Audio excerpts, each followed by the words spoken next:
Hey everyone, and welcome to another episode of the SurgeCast. And this one's extra special because the Canes are headed to the Eastern Conference Final again, with a team that most people didn't think would make playoffs. How are we feeling, Zach and paid intern?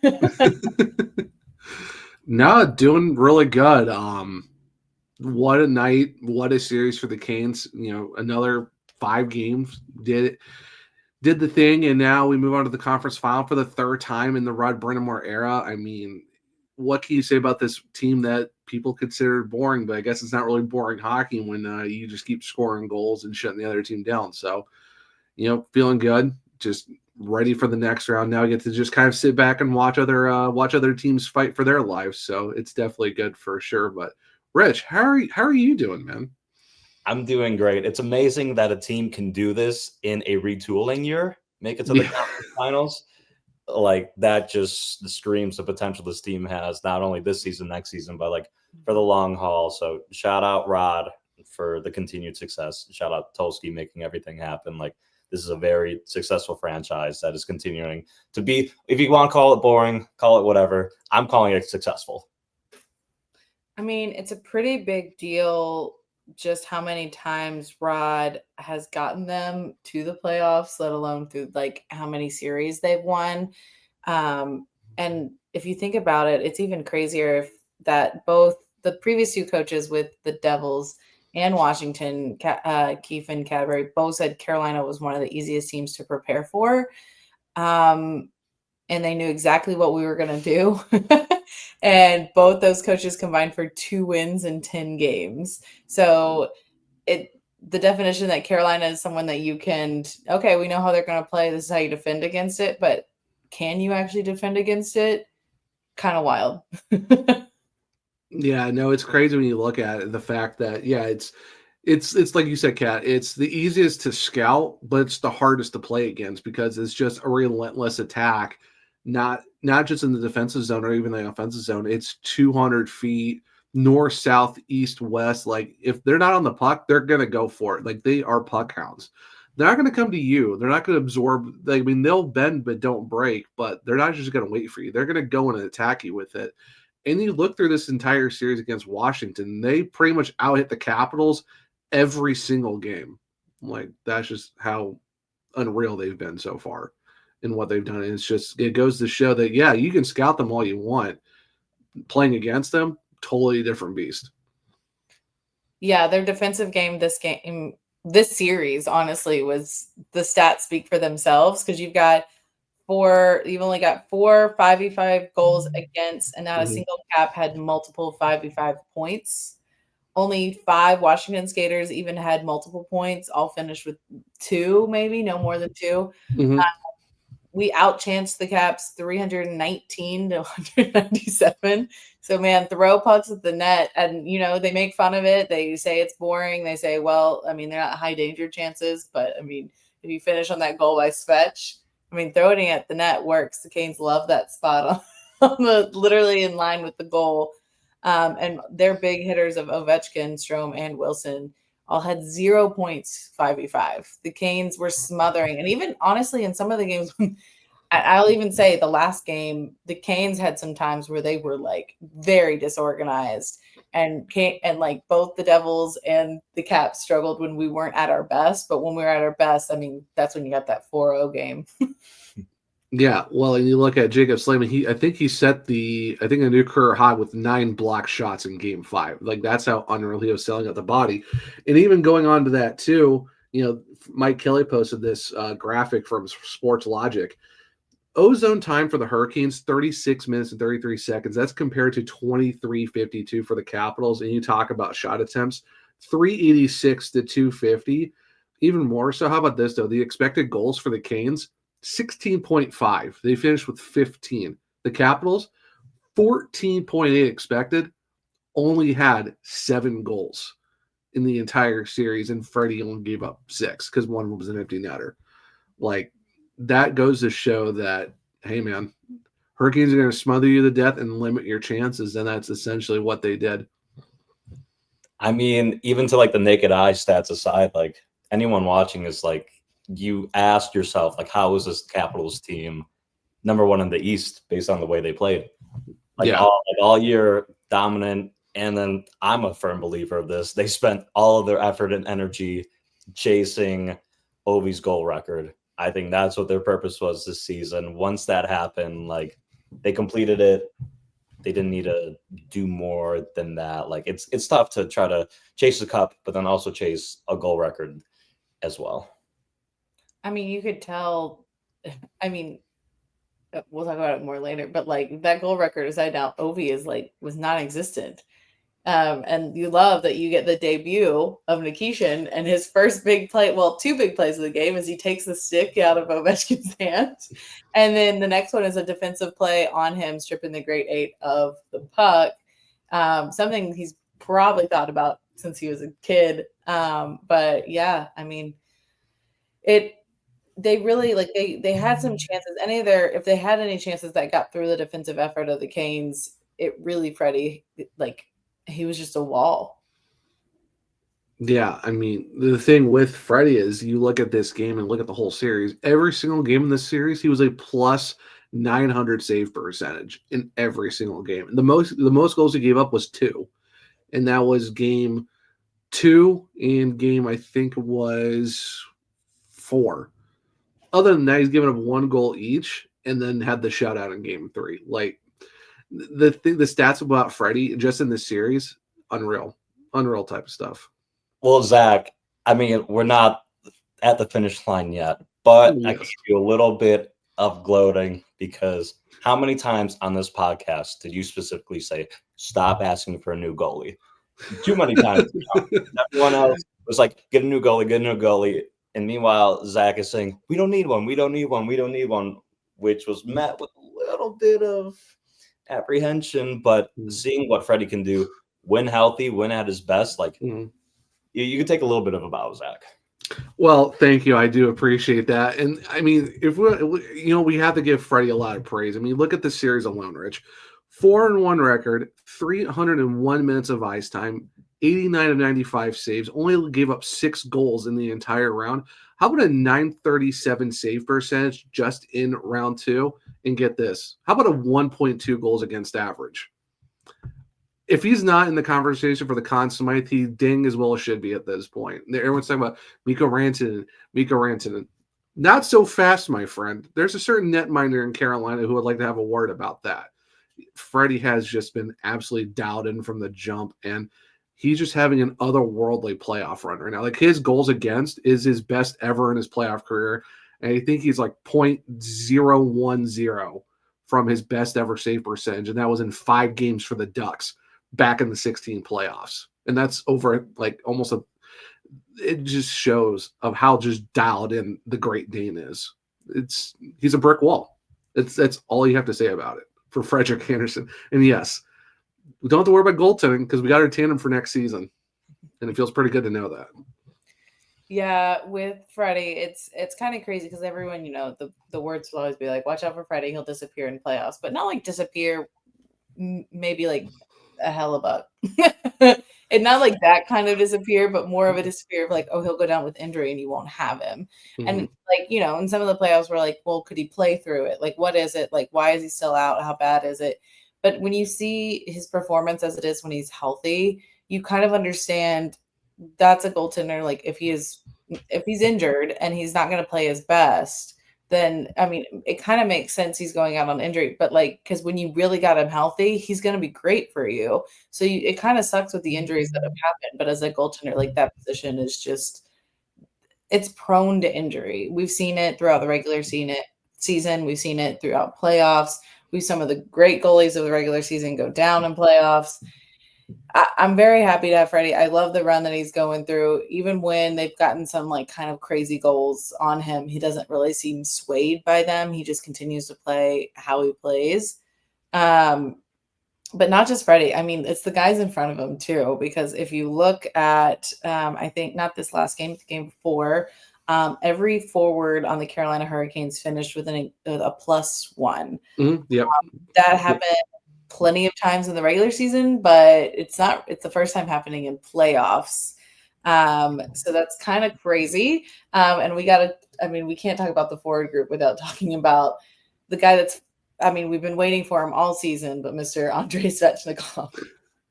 It's funny because when we had Mike Maniscalco on the podcast at the beginning of the season, he said, Andre, 40-year goal season for you, brother. And Svech disappointed us in that regard a little bit during the regular season. And there was the rumblings by some of the fan base, like, hey, is this offseason? You look to trade Svech. Do you keep him? Like, what's going on with Andre? Because he hasn't lived up to his potential. Well, per Rod Brind'Amour postgame last night, all year we've been kind of waiting for that Andre. And this playoffs, that Andre has appeared. The Andrei Svechnikov we all wanted. Mr. number 2 pick. Like, talk about living up to your potential. Finally, Svech, thank you for doing this. Keep balling out, brother. Yeah. I mean, 8 goals in the playoffs. He's doubled the next guy who is Seth Jarvis with 4. And Andre's just been having an unreal round, just playoffs, just where he's at 8 goals, 9 points. And here's the thing, too. If you just look at round 2 alone, Cat and Rich, how about this from Andrei Svechnikov in 5 games? 3 goals, a +3, only had 1 penalty, and it was kind of like a whatever type of thing. 2 game-winning goals, including game 5. 13 shots on goal, a 23.1 shooting percentage, 110 shifts, just a tad over 17 and a half minutes of time on ice. And how about this? 27 hits. If that is a personified power forward in the NHL, that is exactly that. And Andrei Svechnikov is having an unreal playoff, guys. Trip Tracy has said it a lot, and the guys have said it too. If Andrei Svechnikov hits his next level, then the Hurricanes take that next level because they rely on him to take them there. And so far, he has definitely done that. Like, he is an unreal run right now for just where he's at in the playoffs. And if he keeps this up, you're looking at least 10 plus goals for Andre. Like, what more can you say about this guy? He's just playing some great hockey, and you cannot be more excited for him because you know he definitely wanted a big bounce back after missing the playoffs 2 years ago. Kind of had an okay one last year, had an up and down regular season this year, but now he's coming out in full force and is making his presence known. That line with him, Aho, Jarvis, just fantastic. They're just playing so great together, and it's because 37's leading the way. And all 3 of those guys on that top line, top 3 in points. So 2 10s and Aho, Jarvis, and Svechnikov is right there, but leading in game-winning goals and goals overall. Andrei Svechnikov, welcome to the playoffs, man. This is just absolutely fun to watch. Honestly, those are the core 3 that you really need to be hot to be in playoffs. And we saw a little bit of a switch up in the lineup just when we went down a game. And you kind of love that everyone just kind of it didn't really seem to disrupt. It just seemed to build everyone continue because you're like, well, how crazy is it? You move Blake from the top line, you move him down, but his chemistry down there with Robinson, and I think they moved Carrier up to the Jordans. That was inevitable. You had to do it. But his chemistry down there didn't waver. Like, it was like, well, you're moving him from like more minutes to less minutes. And even though the rookie was playing great, it was like, you need to get Jarvis going because Jarvis was biting at the bit to really be involved in the play. And you really saw him go off because Svech and Aho were there to contribute. And honestly, in the last game, when I was thinking, should I do a little DraftKings or a little sports betting here and there, thinking of shots, I was like, okay, Jarvis, yeah, because he's really he's so close to getting a goal here. And then I was like, Aho or Svech, and I was like, well, you got to go Svech because he's just on fire. Like, I think even more impressive than how his 2 goals, like the goal diving in from the face off to get that going for that game, and then this game-winning goal of literally in line with the goal. No one knows how it went in. They didn't even go to replay of it because no one was expecting it. But I think the most impressive thing is the penalty minutes. Is we joke Nikishin at his first time in the box, but Svech staying out of the box, especially with teams like Washington who are gonna they're gonna try to get him riled up. They're gonna try to do anything they can to really get under his skin, get him out of his play. Devils did a little bit too. And then depending on who we play next, that's also a game plan. And like for him to just be like, hey, I'm playing great hockey. I don't need to be in the box. I'm being responsible with my stick. I'm throwing hits, but they're clean. That's the most impressive thing. It's like just a maturity thing, especially after a season where it wasn't maybe his best, but playoffs is like, no, I'm here and I'm just going to be serious about this. Well, I think Rod lit a fire under his ass saying, stay out of the box.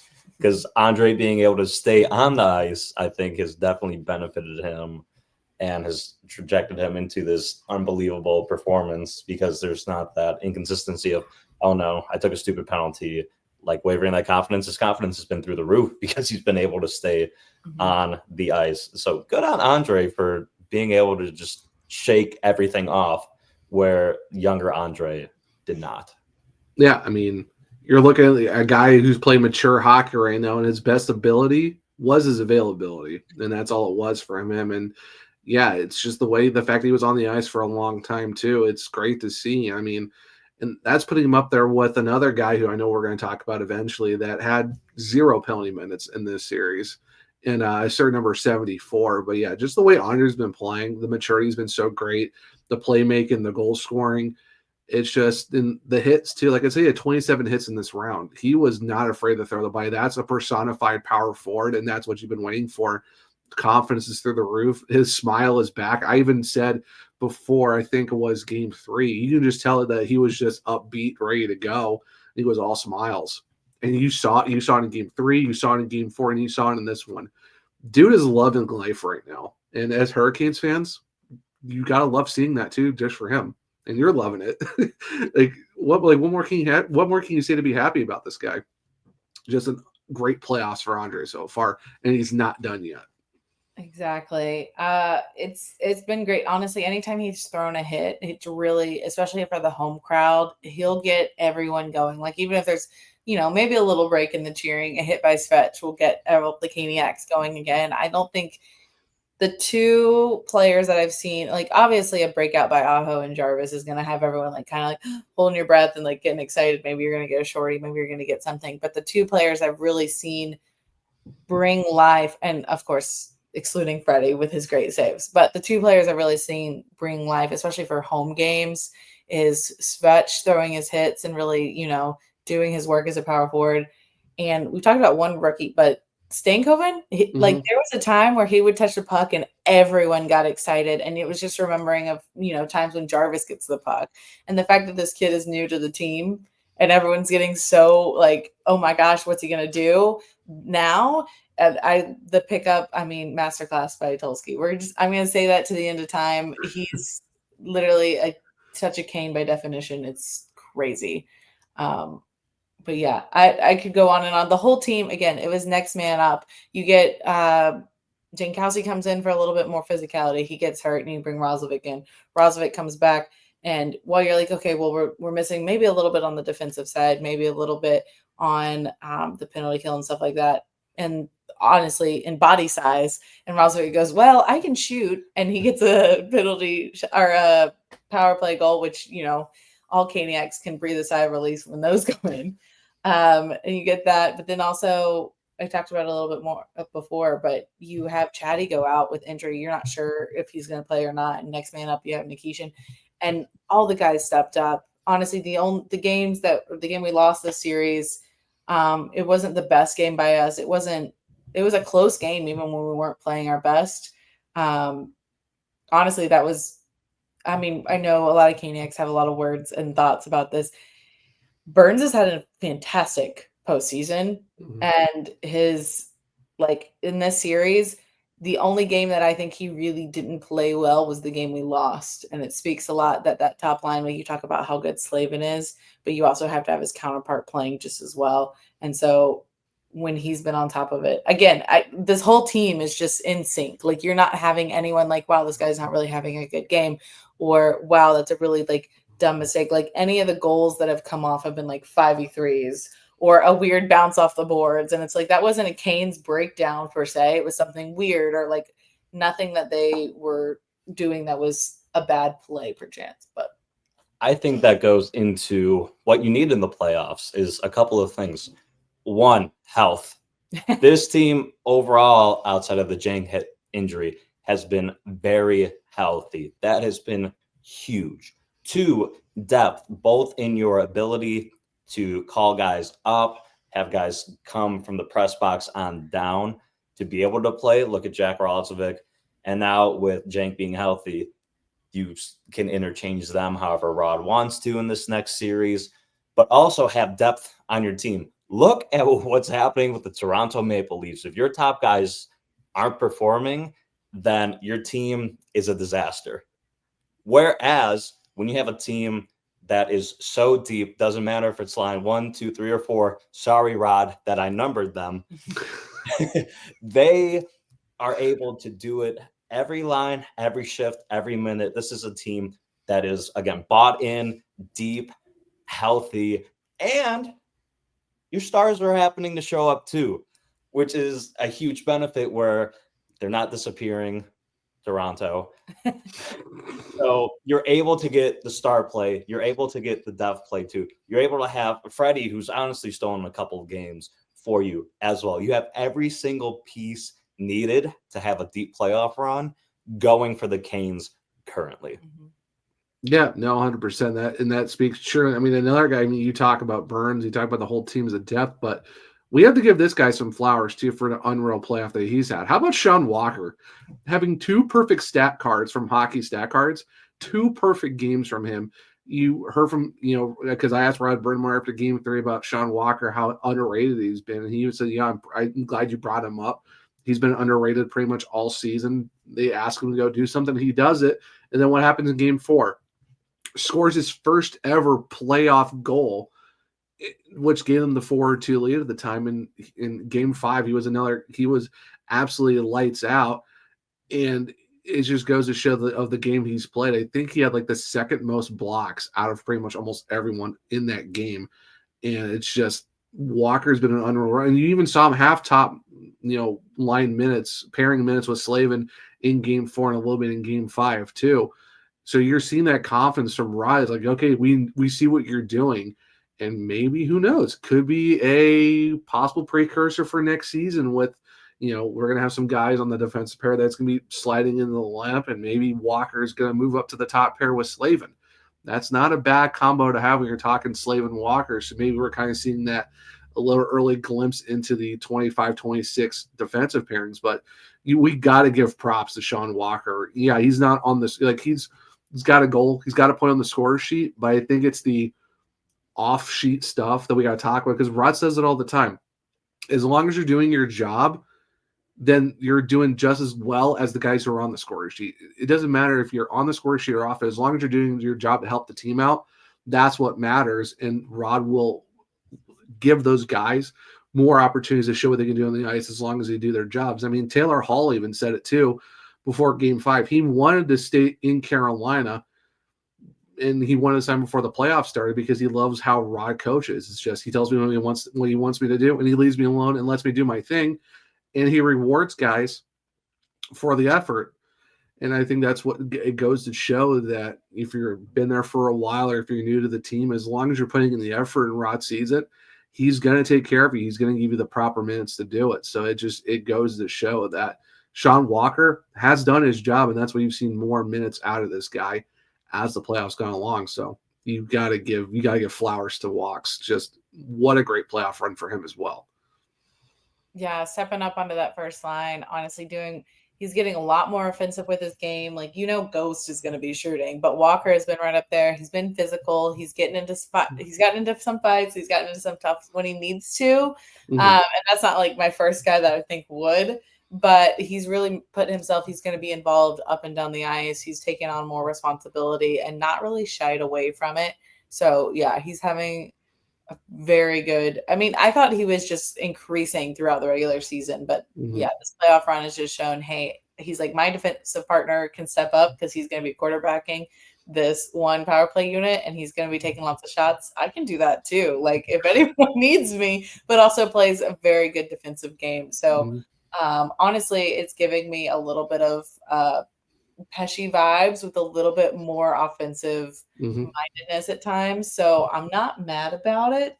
But yeah, the wiggle room we have with our defensive units now and going into next season makes me very excited because you've kind of got your forwards again. Your top lines are like kind of set for a while, but your defensive plays were like of a team that's known for their defense. You really have to have those set. So knowing that we've got some options and none of them are a bad option is great and for cheap. I mean, yeah, we can talk more about this again. This playoff run with only dropping 2 games, the crazy games at home, really getting the fans involved.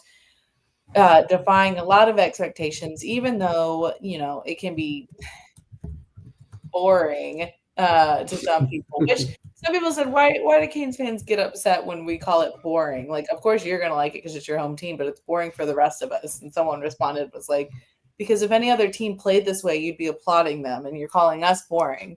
But if another team did this, you'd be like, I mean, there was another game in the playoffs. I literally was watching. It was 0-0. They're like pretty much the whole game. And I was like, we didn't call that boring. But also, if you're going to say is boring mean that you have lots of goals? Because really that shows that hockey, that's defensive breakdowns and terrible goaltending. So I don't know why that's applauded. But anyway, I could talk about that more and more. But we're going to take a quick break here to talk with our sponsors. We got a little bit more to talk about. We could gush about this team more and more. This playoff run has been super special, super fun. But yeah, we'll have a quick word from our sponsors and we'll be right back. The NBA 82 game grind is done and now the real fun begins. The NBA playoffs are here and it's time for all the high stakes drama, clutch moments, and jaw dropping plays. I can't wait. If you're looking to make the playoffs even more exciting, DraftKings Sportsbook has you covered as an official sports betting partner of the NBA. Try placing a bet on your favorite player's performance. Will they drop 30 points, 40, or more? It's your call. Here's something special for first-timers. New DraftKings customers bet $5 to get $200 in bonus bets instantly. Make it a playoff run to remember with DraftKings. Download the DraftKings Sportsbook app and use code THPN. That's code THPN for new customers to get $200 in bonus bets when you bet just $5. Only on DraftKings. The crown is yours. You know what else folks can get in on? The NHL Shop. It's playoffs. All the playoff merch is here. Get in. Whether it's your team, whether you're a fan of someone else for whatever crazy reason, the NHL Shop has you covered. Yeah, why not? Buy it all. We won't mind. We can get in. We have our link posted on all of our link trees. You check out the links. Let me share the official link since it's still a goofy one at the moment. But go to nhlshop.75j.net/JEZ6B6. I wonder if hopefully we can get that switch to be like, all right, let's make it simple for you guys. But that's on right there on this. Yeah, there we go. That is it's right there on the screen. It ain't a pretty one, but hey, it works. Takes you right to the NHL Shop. We can shop all 32, right? No, 32. Am I 32. off on my teams? Okay. 32, I thought I was tripping for a second. All 32 teams. Yeah, you're right. Utah included. You can get in at NHL Shop. That's Utah, which might be we might all know now. It might be for sure Utah Mammoths now that they slipped on their YouTube channel. Unfortunate there, but but you know so what? When that drop comes out, yeah. Hey, but you know what? Come get it. Yeah. Hey, I'm just saying, click that link and get yourself some Taylor Hall jerseys. You know he'll be there for a couple seasons, so that's right. Taylor Hall, some Stank. Hall, Stank, Ghost Walker. There's a Jarvie. There's a bunch of guys. There's a lot of guys you can get jerseys for. That's just the one good thing about the Hurricanes. Everyone's available. Everybody. And then not only that, got to touch on the OG. Summer's here, right? They got some new hours. Mm-hmm. Oh yeah, some new hours. What are they, Zach? Oh, putting me on the spot like that. I was even put me on the spot. I'm like, wait a minute. I just sent the link for it. You know what? Yeah. Primo X Hockey, new hours coming to you soon. For his group project, he's like, here's the link to my research. Oh, you need me to actually tell you what so Mondays 10 to 6. They are closed on Tuesdays, but Wednesday and Thursday is also 10 to 6, Friday as well. Saturday is 9 a.m. to 3, so a little bit shorter hours. Make sure to get in. And then Sunday, just 5 hours. It's 1 to 6. But hey, you know what? go support those guys. They're absolutely amazing. They're season ticket holders, and they're just a great group of people. Been with us since even before episode 1 was even out. So yeah, Primo is the absolute best. Love those guys. Looking for anything, they got it. Just, I mean, they're 15 minutes from the arena. They're right there. And with the new rinks that just opened up in Cary, all of their stuff probably come in handy. Yes. Apex, yep. Apex. Oh sorry. yeah. They do have outdoor. They have outdoor pucks, and they do have stuff for rollerblades. So if you want to get your blades on, they got you. They got you with the hook up on those wheels, and they're pretty nice too. They're pretty clean, and outdoor sticks. And if you need visors, if you need helmets, they got them too. Everything you need, they got it. Plus, their merch is sick. How can you not love it? Plus, if you're tailgating, they got some amazing koozies. I'll tell you that much. And as always, go check out our wonderful sponsors, get some deals. And if you're going to follow them along, also follow all of us on social, whether it be our personals, follow the SurgeCast on all things social, Twitter, X, whatever, Instagram, TikTok, all of the fun things. Give us a like, follow, subscribe, and keep up to date with us from game recaps, fun videos, and just hearing our thoughts on our little playoff run. Check us out. But of course, we can't continue this episode without we talk about all the other Carolina Hurricanes players, but we'd be crazy if we didn't talk about our number one, Jacob Slavin. And honestly, I was elated, and also saying a little bit of I told you so when the Washington coach was like, I don't know how he's never been in the conversation for the Norris. It's kind of a crime. He's not wrong. I mean, Hey, that goes to show that the league is so worried about goal scoring and points. And it's like, yeah, but you got the best defensive defenseman in the NHL. I mean, Spencer Carberry said it best. And you know what? Here's some stats to back that up.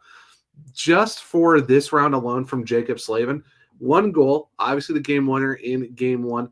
He had a +5 in this round alone, which is absolutely insane to think about. He had a shooting percentage of 11.1 because he only shot the puck 9 times on net, but did score. So, hey, you'll gladly take that. 133 shifts, and then his total time on ice on average, just a tad under 22 minutes. Oh, and get this. He had 16 blocks in this series. 9 of them came in game 5. I mean, what more can you say about Jacob Slavin? He just absolutely neutralized everyone. Oh, sorry. And here's a great stat, too. The guy we talked about earlier who had 0 penalty minutes in this series, no surprise it was Jacob Slavin. 0 PIMs. Like, okay, there you go. No dog pogs. None of that weird ticky-tacky stuff. No, just Jacob Slavin being an absolute unit. And like I said, having 9 block shots, which is a career high for him in 1 game, and that was over half of what he did in round 2 alone. Like, Jacob Slavin is just proving why he's the best defensive defenseman in the NHL. Once again, it's the 2025 flower tour of Slavin getting all the recognition that he deserves, because it's an absolute crime that he's not in the Norris conversation. And he got snubbed for the Lady Byng again. So, I mean, just put respect on Jacob Slavin's name. That's all I have to say. Like, what more can we describe about this guy? He's just that good. Oh, and the best part is 8 more seasons at under $6.5 million. Steal. Masterclass by the Carolina Hurricanes. It is such a luxury to have Jacob Slavin. Mm-hmm. Like, anytime, like when Burns wasn't playing his best, like, yikes. But then you see our savior just gliding in the screen to cover him. You're like, oh, Slavin's there. Like, any worry you have disappears instantly. She's like, oh, Slavin's there. He's getting the puck out. Like, he'll be fine. And then forward Slavin is honestly my favorite Slavin, because whenever he wants to turn the offense on, he's gliding through the zone, getting shots on goal. Like, he makes it happen. Like, he would have been a hell of a forward too. But yeah, like, it is such a luxury to have. Like, Rod doesn't worry about him at all. I'm sure the guys love that. I'm sure Freddie absolutely loves having Slavo in front of him. Yeah, you definitely take, like, you can breathe when you realize that he's on the ice whenever there's a push from the other team. And honestly, anytime there is, if he's on the ice and there's a goal, like maybe like there's a breakdown or something, I always kind of watch and I'm like, okay, well, how did our goalie position, or how did the other defensive position because I'm like, I know Slavin's covering is pretty accurate. So I'm always looking for the breakdown. I give him a lot of credit. I'm like, oh, it's not on him. And if it is, I'm like, all right, he's having an off night. But I love that just because of the Four Nations, he's getting a lot more credit from people now. Honestly, he was getting credit, but it just was more on display. So now in the playoffs, people are giving him a watch more. And he's just living up like to what all the Caniacs recognize, like just an overall complete defensive effort when he jumps into the offensive, when he feels comfortable that everything else is covered, or when you're like, okay, the team really needs a goal. Slavin's like, I'll take this step. And you're like, okay, he's serious when he's actually like taking that risk of going into the offensive zone. But yeah, I'd love to see it. He's a level head on the ice. The numbers speak for themselves. The other teams are taking notice. So is the media. We love our number 74. I mean, let's not forget, too, that when he was in the All-Star game, he did win the most accuracy contest. He went 4 for 4.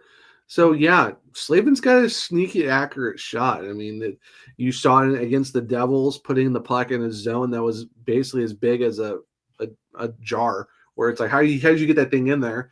And then, of course, in game 1 of this series, you're like, okay, how did that get there? It somehow just worked, and it just give him a little bit of space, and he somehow scores wonder goals. And that's just Jaccob Slavin doing some divine intervention type stuff to make it work for himself. But yeah, it's welcome to the Slavin tour. Hop on. We've been here for a while, but we'll gladly take you in understanding that Slavin is that guy. And you know what tour we're about to start because he made his debut last night? Nikishin! That was nice. That was nice, Rich. I have to give you a lot of credit. That was pretty good. I wasn't feeling the greatest when the news broke, but I was still thrilled on the inside of like, oh my God, it is happening. I think that's what everyone felt in that moment. It is happening. Chatty, game time decision, couldn't go. We got the debut of Alexander Nikishin, literally from the first shift. It was stealing Obi's stick to the hit Mandrapanji tried to lay that. Instead, it's like, no, I am 6'4", a shit brick house. Like, you're not taking me down, buddy. Like, not a chance. That was, even though you could tell Rod was like careful with not giving him too much ice time just because he's still learning the game and everything. Yeah, language barrier, all of that. But overall, he was so impressive. There was a lot on the line to like win the series, obviously, but you took note when Alexander Nikishin was on the ice because he did a lot of really nice things considering how short amount of time he's been with this organization. He had some really disgusting shots. For the few shots he was able to take, he had some really, like, they were very high danger, and love to see that. He gets to see how the rest of his defensive crew plays, so he's going to learn like, okay, well, that's how Slavin plays. That's how like he was paired with Orlov, there's a little bit of that language barrier we were talking about. But even with that, he didn't seem lost. Like, he just seemed to grow more and more comfortable with it, and very comfortable with the physicality that is the Washington Capitals. But honestly, the best moments was, when he was playing against Ovechkin and just kind of being like, I'm technically a rookie, but I'm not scared of you and your kind of title and notoriety on the ice. So just him being able to strip him of the puck, which wasn't that hard, because honestly, Ovechkin, I feel like, yes, he got the record and everything. We'll go into that a little bit too, is he's got the record and everything, but he was not contributing a whole lot at all this series. I mean, his one goal was a 5-on-3. If you watch, like, anytime he had the puck, all of the Canes jumped because they were like, he's not going to skate for that. And he took very limited shifts and was not an up and down the ice, which just makes you appreciate the older guys on our team, older and like very much quotes, but like Jordan Staal does work up and down that ice nonstop. Like, that is a captain that's not just going to be a cherry picker up in the offensive zone. Like, yes, he got his goal, but he works hard defensively to get up there. And then to love to see our own number 8 just rock Ovechkin multiple times. And our favorite thing is, not a lot of like, who's going to mark up Ovechkin? And like, sometimes you're worried about Burns, but if there's one guy on the ice that Burns is going to be matching skate speed with, or even a little faster, it's Ovechkin. Yeah, no, 100%. Like you talk about it, Kat Nikishin had 2 shots in the game. One of them was like 94, 95 miles an hour. 2 big hits. I mean, he did only have 10 minutes and 33 seconds of ice time, but hey, it's your first game. Like, what a debut. It's in a playoff game. It's an elimination style as well, but he played, I think, really well. Yeah, he had an early turnover, but as you said, he progressively got better as the game went. And Rod even said it too after the game. He was like, hey, great job, kid. Like, just he's like, I know he's not going to understand what I'm saying, but regardless, what a great game by him. And yeah, like the fact that you saw what Nikishin can do, and it's like, okay, if he can play this good, this is just his first game. Like, was a full off season and a regular season next year will look like for him, and the sky's the limit. You're just excited for this kid. And honestly, what a way to make your debut in that fashion. Played defensively well, had a couple big shots, got some hits in. Wasn't, you could tell the nerves were there, but it wasn't like he was totally lost or was giving up a lot of bad passes and stuff like that. It's just, growing pains as a rookie, but just the way he came out, you just love to see it. And what a great debut for him. And I know everyone was excited for him to come out. And now there's a new number 21 in town, and it's a big Russian guy who's going to be a defensive stalwart for this team, offensively and defensively. So yeah, it's really exciting to see what he can do. And if he doesn't play for the rest of the playoffs, hey, you know what? At least we got to see one game out of him, and now you're excited for what 25-26 brings for Nikishin. It is amazing that it's finally here, because the Caniacs have waited so long for this moment, and it was almost everything we could have asked for. And before we jump to Ovi, like again, Nikishin, like even the small things, like his ability to like guard the puck and like take it away, like that was unbelievable. Like I was so impressed by just how defensively sound he was, because all you heard about was his unbelievable slap shot that he has. And like, boom, nickname Boom, like how many hits he's going to lay, but it's like, he's going to fit so well into the system too, just defensively, how well he played. So yeah, the smile on my face for those watching can tell you, like, I am so glad that Nikishin is here, and I cannot wait for next season. And the good thing too is, like, you're talking about his hard shot. He did win the KHL hardest shot competition, so that should really tell you how much of a bomb this guy has on slappers. It's going to be almost get out of the way type stuff. Honestly, I agree. It gave you like just how big he is. It gave you the Jordan Staal, I can shield you off with my body alone and not be bothered by it, but also the defensive like soundness of Chatty or Walker. And then, sorry, can't quite compare him to Slavin yet. And you've got the shot of Orlov and Burns and him with that like really hard shot. So I love that this was his debut. A lot of people are like, well, it's a big top like ask too, because it's a playoff game and you're coming all in. But I mean, he did come over here because the playoffs were done for his team. Last games he played were playoff games. So he's very familiar with that atmosphere, maybe even a little bit more wilder over there. But I love to see this little bit of him. Maybe we'll see if Chatty comes back. We'll see how much more we see of Nikishin. I mean, we'll talk about it here in a little bit on which team we think we're going to match up with, but you could use that physicality depending on the team that we play next. But yeah, I talked a little bit about him, but Ovechkin, talking about your stars disappearing in the playoffs.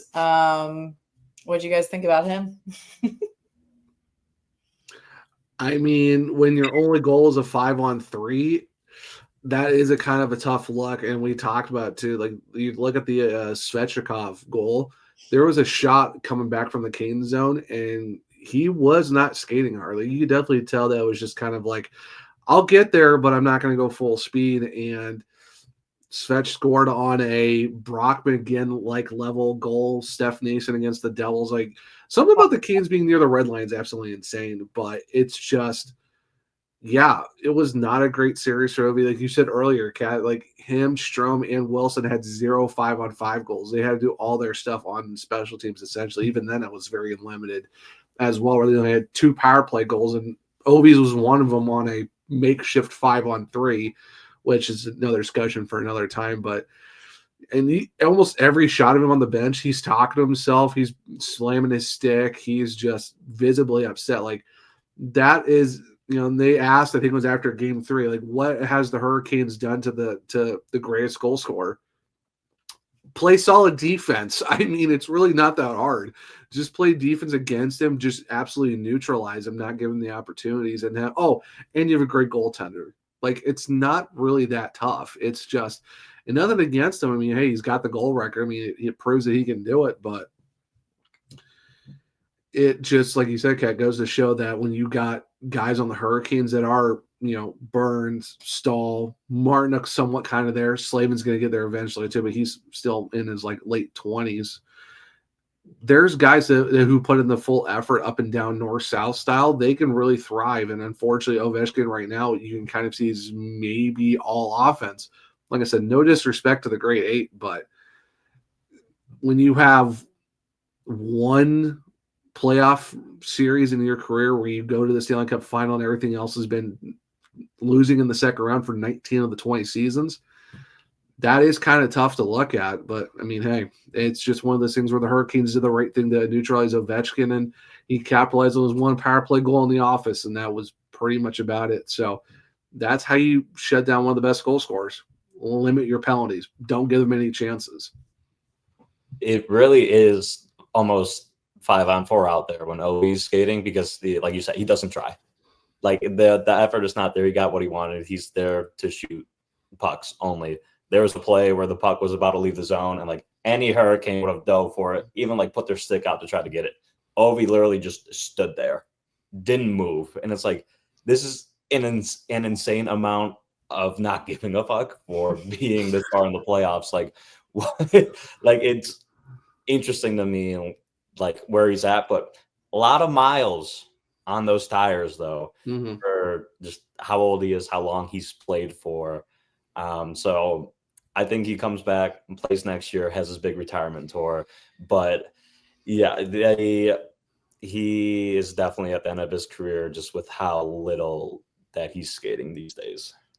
I'm shocked he's coming back for one more year, honestly, based on what I saw. Because I would think this would be your final hurrah, just based on how much you're skating, how much it seems to hurt you to even sit down. But yeah, I mean, we talked about at the beginning of the show, the coaches were like, hey, you know how the Canes play, you know how to prepare for it. You know where the puck's going for Washington. And we prepared for it. And when he couldn't get the best shot, like the perfect shot from there, Ovechkin was invisible. And if he was near the top of the blue line and you had a chance to, like Nikishin, take the puck from him, or a diving play to get the puck out, he's not going to do that extra effort to keep it, because that's extra energy. If you watch, he doesn't really go past like mid-ice most of the time. So it was a great season, a big record that he broke. He's a legend in the game, but it was definitely a time that you needed the younger guys, the stars on the team, to really stand out, and they struggled. And when they started going to their old faithful of their captain, the Canes knew exactly how to defend it. Which, jumping in super fast here, though, it is funny to give Svech a few more flowers. Ovi had 4 penalty minutes in the series. Svech had 2. That is hysterical to think about, that Svech had less penalty minutes than Ovi. So, big shout out to Svech. Hey, his rookie year, Svech's rookie year with him and Ovechkin knocked him out. Ovechkin didn't, try anything like that with Nikishin. A little different tone there, I think. But we can keep talking about this forever. Again, we give all the flowers to all the Canes players. The Canes are playing absolutely great hockey. They're so dialed in, a complete unit. Now you got to look forward to, we're in the Eastern Conference Final, and there's 2 teams battling to see who's going to play us. One team is very familiar with it. The other team had pretty good control of the series and now is kind of doing their same old shtick of kind of falling apart. So with the Maple Leafs and the Panthers, Zach, who would you like to see, and who do you think is going to win the series?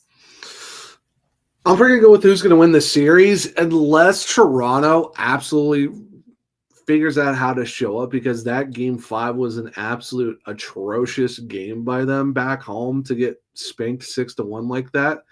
Like, that is beyond type of bad. Like, I think Austin Matthews is a -7 in games like 5, 6, and 7 in his career. Like, he is just like, and Mitch Marner with that spinorama backhand pass to no one in the neutral zone.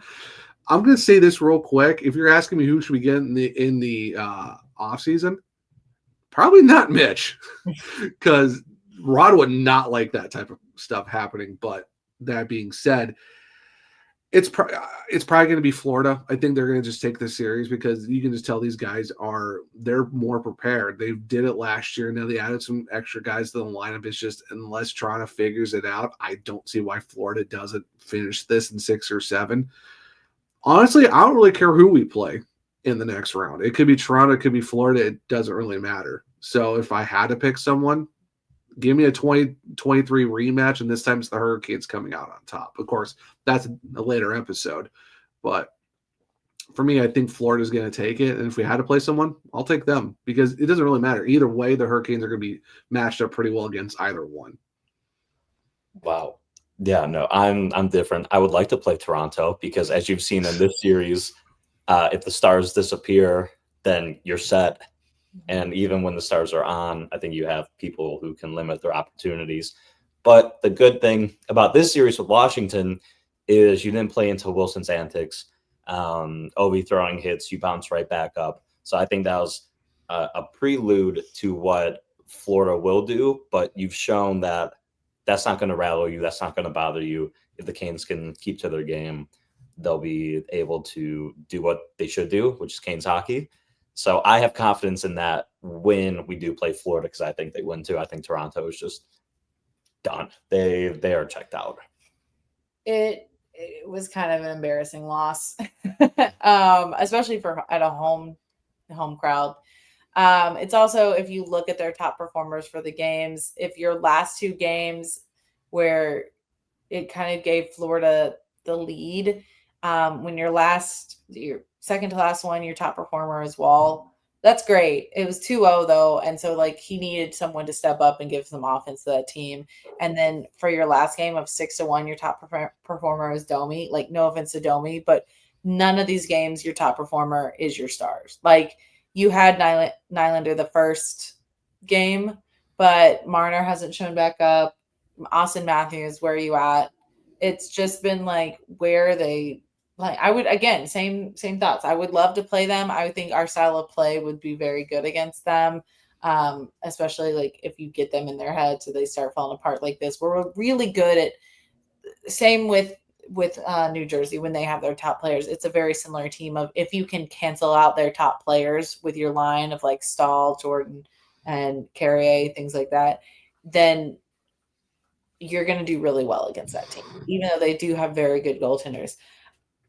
I have a feeling now with how it's going that Florida's going to win. Maybe they'll get pushed to a game 7. You never know with what Toronto might feel, because honestly, they came out those first 2 games. Toronto seemed like they were ready to just take it. Like, they were scoring goals. They weren't getting rattled. They were playing so well. And I don't know.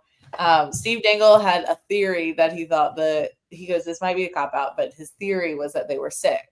And I was like, honestly, the big switch up from those first 2 games to now, maybe, because I don't know how else you describe this complete change in mindset.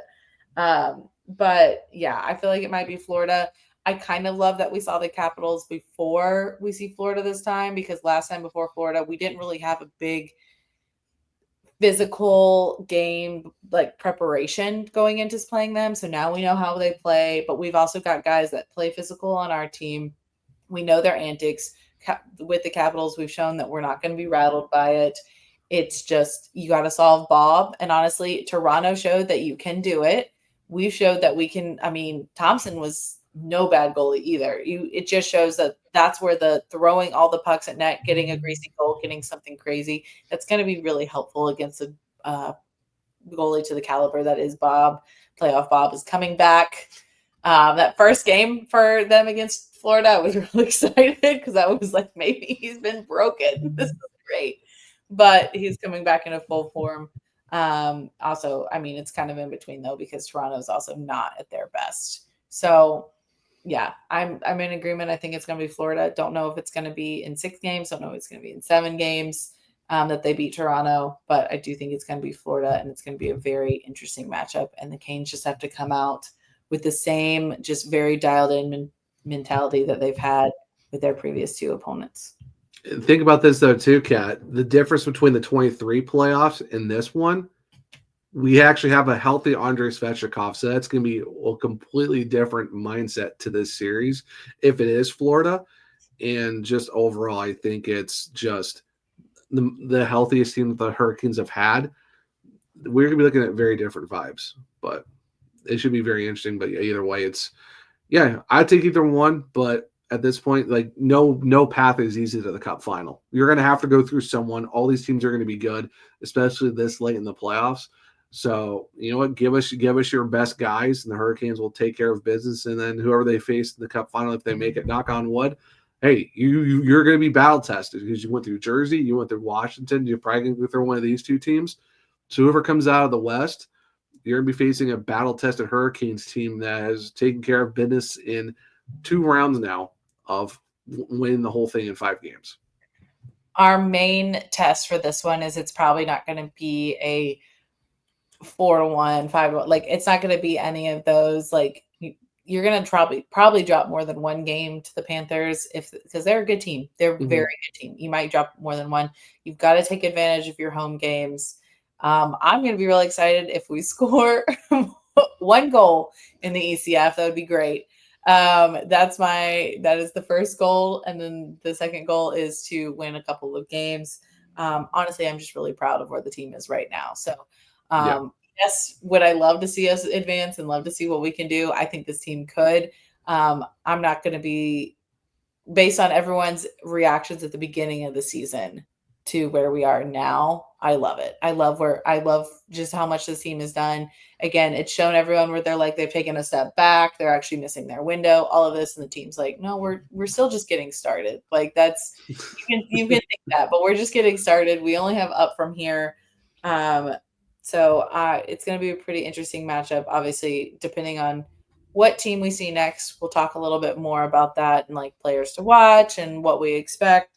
But yeah, besides that, we've got depending when this comes out, the Leafs and the Panthers are going to be playing their game. We'll see which one comes out on top, whether it goes to 7 games or not. But then you've also got over in the West, the Knights are done. You've got the Oilers wrapping up their series, much like Carolina. And then you've got an interesting series with the Jets and the Stars to see who comes out on top there. Very interesting. Like the goaltending is not the same over in the West, depending on what team you look at, but the firepower is a little bit stronger. But the depth is there when you look at teams like Dallas. But we'll look a little bit more at those series when we talk a little bit more about our upcoming ECF opponent when we actually know. So thank you guys so much for joining us. We'll talk more Canes hockey soon. But right now we're just all going to go celebrate a little bit more as we've made the ECF on a quotation mark rebuild year. And to celebrate that we've got fun players and playoff activated players like Svechnikov, Jarvis, Freddie, and the whole crew. But for now, thank you so much for joining, and we'll talk to you next time on the SurgeCast. Bye. See ya.